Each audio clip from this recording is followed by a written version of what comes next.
40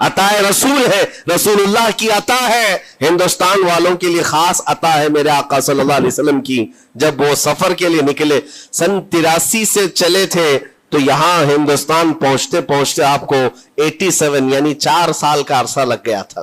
4 سال کے عرصے کے بعد آپ پہنچے میرے عزیزوں. نہ پلینوں کا سفر, نہ جہازوں کا سفر کہ اڑ کر کے ادھر سے ادھر آ گئے. وہ تو پیدل قافلہ نکلا تھا, درویشوں کا قافلہ تھا, اور وہاں مدینہ طیبہ سے نکل کر بغداد پہنچے. بغداد میں اولیاء کاملین کی صحبت پائی, وہاں سے پھر نیشاپور, پھر اس کے بعد ہرات, اور افغان کے علاقے ہوتے ہوئے لاہور پہنچے. لاہور میں سرکار داتا گنج بخش عالم رحمت اللہ تعالی علیہ کے دربار میں چلہ کشی فرمائی. وہاں سے دلی پہنچے. یہاں یہ پورا جو راستہ ہے 4 سال کا میرے عزیز و تاریخ میں ہے. سرکار غریب نواز جس راستے سے چلتے جاتے تھے, جو کافر یا مشرک بھی دیکھتا وہ دائرہ اسلام میں داخل ہو جاتا تھا.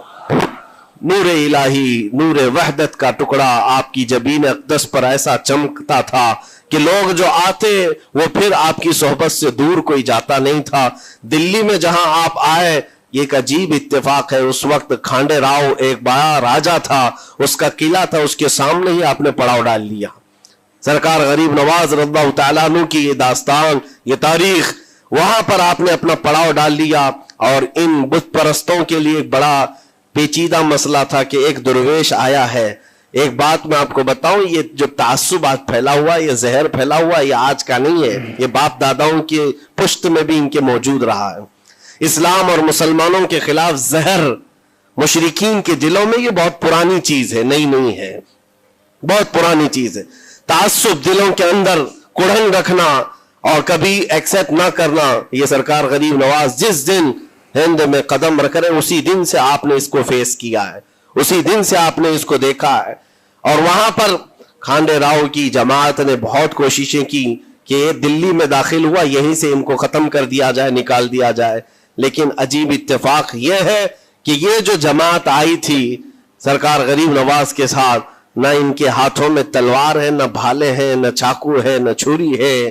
یہ تو گدڑیاں پہنی ہوئی درویشوں کی جماعت تھی, گدڑیاں پہنی ہوئی درویشوں کی جماعت, جو جھولے میں سوکھی روٹی رکھتے تھے اور پانی میں بھگو کر کھا لیا کرتے تھے.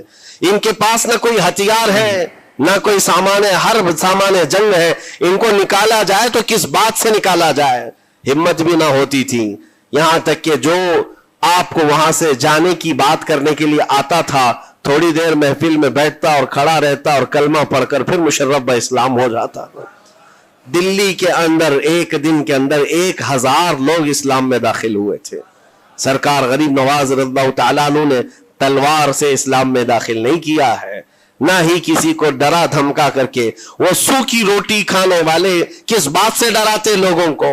ان کے پاس کون سا ایٹم بم تھا؟ یہاں موجود جو راجے مہاراجے تھے ان کے پاس فوج بھی تھے, ہاتھی بھی تھے, گھوڑے بھی تھے, سب کچھ تھا. لیکن آنے والا مرد قلندر کیا لے کر کے آیا تھا تاریخ میں بتایا جاتا ہے. یہ وہ زمانہ تھا جب شہاب الدین غوری ہند کے اوپر حملے کر کے یہاں پر آنے کی کئی مرتبہ کوشش کیا.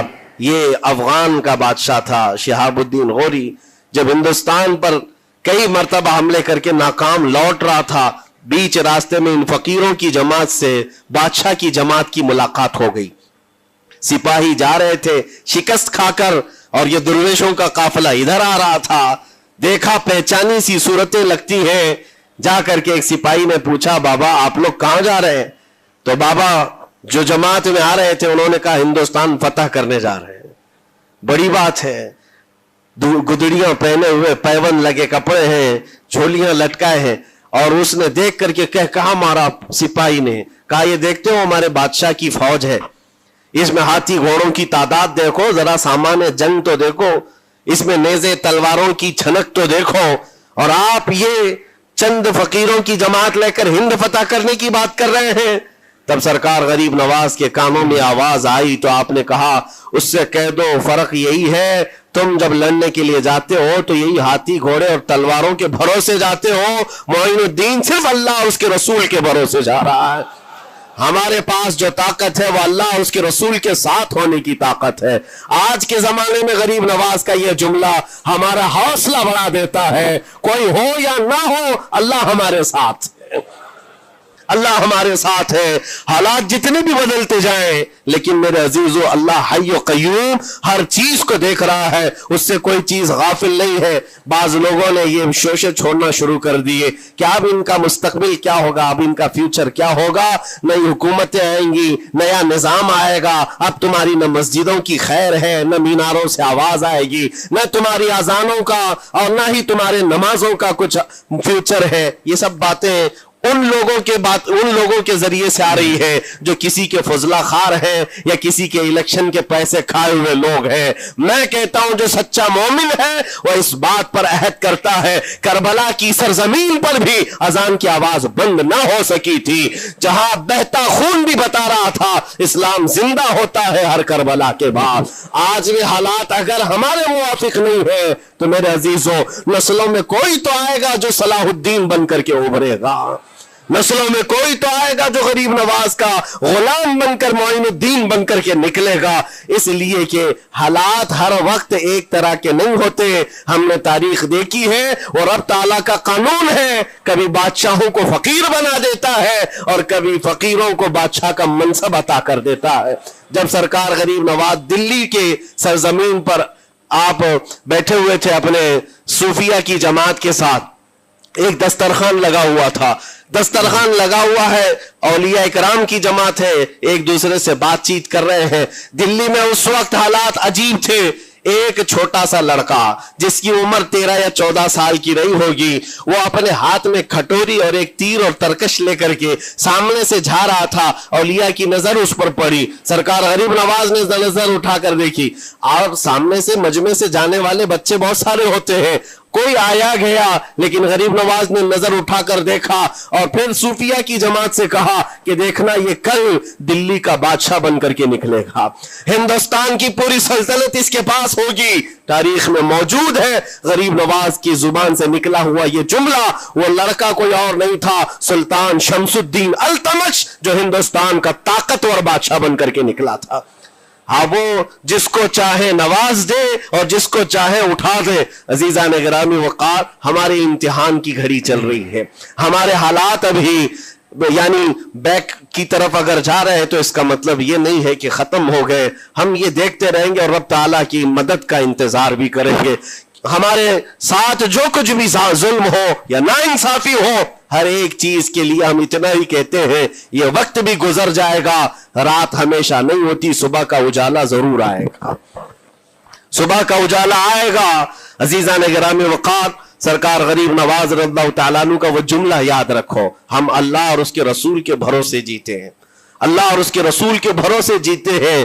طاقتیں قوتیں یا تخت و تاج ہمارے مخالف ہو جائے تو یہ نئی بات نہیں ہے, اسلام کے ساتھ یہ ہر بار ہوتا رہا ہے, اس سے پہلے بھی ہوا ہے. حالات ہمارے مخالف رہے, اولیاء کاملین کی جماعتیں دیکھیے, اہل بیت اطہار, رسول اللہ کی آل. اتنے میں آپ کو شہادت کے واقعات اگر بتا دوں, آپ کو تو صرف ایک کربلا معلوم ہوگا, ایک کربلا سنا ہوگا کثرت سے, لیکن جانتے ہو رسول اللہ کی آل میں سے کئی ایسے صاحبزادے ہیں جن کو جیلوں میں 1 سال نہیں 7 سال 8 سال تک بند رکھا گیا. امام موسیٰ کاظم رضی اللہ تعالیٰ عنہ کو 7 سال تک جیل میں رکھا, زنجیروں سے باندھا اور زہر دے کر کے ان کو شہید کیا گیا ہے. حضرت امام محمد بن حسن عسکری 20 سال تک جیل میں کاٹے ہیں. یہ رسول اللہ کے گھر والوں کی بات کر رہا ہوں. سیدنا زید شہید جن کو سولی پر چڑھا دیا گیا تھا, یہ امام حسن مجتبی کی اولاد میں سے ہے. یہ سارے خونی داستانیں یہاں اسلام کی تاریخ میں موجود ہے. جب اسلام اس وقت نہیں رکا تو اب کیا خاک رکے گا؟ اسلام اب نہیں رکنا ہے, قیامت تک اس کی حفاظت اللہ کریم فرمائے گا, اللہ کریم فرمائے گا. ہم جیسے آئیں گے اور چلے جائیں گے, لیکن اسلام کو پھلنا پھولنا ہے, یہ پھلتا پھولتا ہی رہے گا انشاءاللہ. آپ کی ذمہ داری اتنی ہے, آپ کی اتنی ذمہ داری ہے, حالات دیکھ کر کے بچوں کو یہ نہ کہنا کہ بیٹا آپ جیسے حالات چل رہے ہیں ویسے ہی چلتے رہو. نہیں, اپنے بیٹوں کو یہ ترغیب دینا کہ بیٹا آج ہم امتحان کی گھڑی میں ہیں, کل اگر اللہ نے حالات اچھے کر دیے تو یاد رکھنا جس جگہ بت کدے بنے ہماری مسجدوں کو توڑ کر انشاءاللہ وہاں سے اذان کی آواز پھر سے گونجے گی, اذان کی آواز آئے. یہ بچوں کو نصیحت ہونی چاہیے. ہماری تاریخ مٹانے سے مٹتی نہیں ہے, ایک دور آئے گا پھر جب اللہ کریم چاہے تو یہ تاریخ کھل کر کے لوگوں کے سامنے آئے. ہم کسی پر ظلم کرنے کی اجازت ہرگز نہیں دیتے, اور ساتھ ہی اسلام یہ بھی کہتا ہے ظلم ہو جائے تو سہنے کی اجازت بھی نہیں ہے. آپ کو حق بات بول کر جانا ہے, حق بات پہنچا کر کے جانا ہے. بولنے میں کیا ہے, ہماری زبان کاٹی جائے گی, ہماری گردن ماری جائے گی, لیکن حق بات کی حفاظت نسلوں تک منتقل کرنا اللہ کریم کی طرف سے ایک بہت بڑا انعام ہے. اس کا بہت بڑا انعام ہے. یہ تو ہم کر ہی سکتے ہیں, ہماری نسلوں کو یہ بات بتائیں گے انشاءاللہ العزیز. یہ غریب نواز کا ہندوستان کل بھی تھا, آج بھی اور ہمیشہ رہے گا انشاءاللہ. سرکار غریب نواز کا پھیلایا ہوا یہ چراغ کبھی پھونک کے پھونکوں سے بجھایا تو نہیں بجھایا جا سکتا. آپ دلی کی سرزمین سے جب اجمیر معلیٰ پہنچے تھے, یہ تقریباً 7 مہینے کا سفر تھا غالباً. اس سفر کے دوران کئی ہزار لوگ اسلام میں داخل ہوئے تھے, اور آپ کو اس کے بعد کی تاریخی حالات معلوم ہے. جادوگروں نے مقابلہ کیا, راجوں مہاراجوں نے, بادشاہوں نے مقابلہ کیا, اور فوج نے مقابلہ کیا. نہ جانے کتنے لوگ. ایک بار تو ایسا ہوا کہ انا ساگر کی اس پہاڑی پر آپ ذکر میں مشغول تھے. راجے نے کئی مرتبہ یہ سوچا کہ ان کو مار کر کے یا کسی طرح سے بھگائیں, لیکن جب نہیں ہوا تو راجا سے کسی نے کہا یہ منتر والا کوئی فقیر ہے, اس کا توڑ منتر والے سے ہی ہوگا. تو اس وقت جو بہت بڑا ان کا ایک منتر جاپ کرنے والا پجاری تھا, اس وقت اس تاریخ میں اس کا نام رام دیو بتایا گیا ہے, یہ والا نہیں ہے, اس زمانے کا تھا. اور اس کو راجا نے جا کر کہا, وہ کبھی کسی سے مقابلے کے لیے آیا نہیں تھا, اس نے حامی بھر لی کہ ہاں ٹھیک ہے میں جاؤں گا, دیکھتا ہوں کون فقیر آیا ہے ہماری اس دھرتی پر, اور میں جاپ کروں گا, اگر جادو ہے تو جادو سے میں کاٹ دوں گا. اس نے تقریباً اپنے ساتھ 400 یا 500 پجاریوں کو لیا, اور جب وہ آیا تو سرکار غریب نواز کے ساتھ 2 خادم تھے, آپ کے ساتھ صرف 2 خادم بیٹھے ہوئے تھے. کہا کہ حضور بہت بڑا مسئلہ ہے, پجاریوں کا جادو ہم پر حملہ آور ہے, ان کا جادوگر حملہ آور ہے, اور مقابلے کے لیے وہ لوگ میدان کے قریب آ چکے, پہاڑ کے نیچے ہیں, آپ اپنے چلہ گاہ سے اٹھتے ہیں جہاں پر آپ عبادت کر رہے تھے. کہا ٹھیک ہے ہم جاتے ہیں. اور اس کے بعد سرکار غریب نواز نے کہلا بھیجا اپنے خادم سے, کہو کہ وہ اپنا منتر پڑھے, ہم اپنا منتر پڑھیں. وہ اپنا منتر پڑھیں جو بھی ان کے جادو کا ہے. اب جب وہ پنڈت نے, پجاری نے دیکھے بغیر اپنے سارے پجاریوں سے کہا کہ جیسے ہی وہ درویش آئے گا, وہ فقیر آئے گا, ہمارا یہ منتر ہے یہ پڑھنا, وہ آگ میں بھسم ہو جائے گا, دنیا دیکھے گی. سبوں نے کہا ٹھیک ہے, لیکن ابھی کسی نے دیکھا نہیں تھا. لیکن جیسے ہی وہ اپنی جھوپڑی سے یہ مرد قلندر جلوہ رسول لے کر کے نکلا تھا, جمال رسول لے کر نکلا تھا. بیٹا ہے کس کا؟ حسن و حسین کا بیٹا ہے, فاطمہ زہرا کا بیٹا ہے. جیسے ہی باہر آئے, وہ منتر جو سکھایا گیا تھا سب کے قریب قریب آئے. 400 لوگوں نے وہ غریب نواز کی پیشانی کو دیکھ کر منتر پڑھنا شروع کیا. اور منتر کیا تھا ان کی زبان سے؟ لا الہ الا اللہ, لا الہ الا اللہ, لا الہ الا اللہ. لوگوں نے کہا یہ ادھر کیسے آ گیا کلمہ؟